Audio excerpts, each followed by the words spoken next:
পুষ্পস্তবক দিচ্ছেন আমাদের মহিলা মোর্চার সভানেত্রী মাননীয় মুখ্যমন্ত্রী শুভেন্দু অধিকারীকে। ভারত মাতা কি!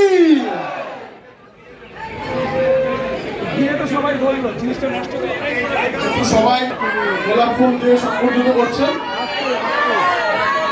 তারা একটু ডান দিকটাও আছে, মহিলা মোর্চার ডান দিকে আছে। দিদি কেউ উঠবেন না প্লিজ, স্টেজে কেউ উঠবেন না প্লিজ, স্টেজে কেউ উঠবেন না প্লিজ।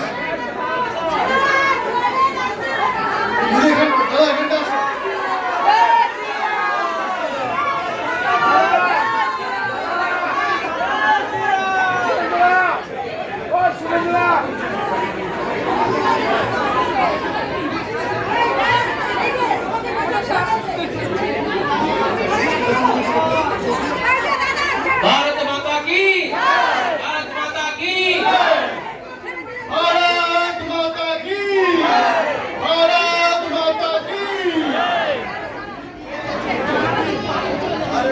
এবার আমাদের বারাসাতের প্রেসিডেন্ট আমাদের মা দুর্গার প্রতিমূর্তি দিয়ে শুভেন্দু অধিকারী আমাদের মুখ্যমন্ত্রীকে সম্বোধন দিচ্ছেন।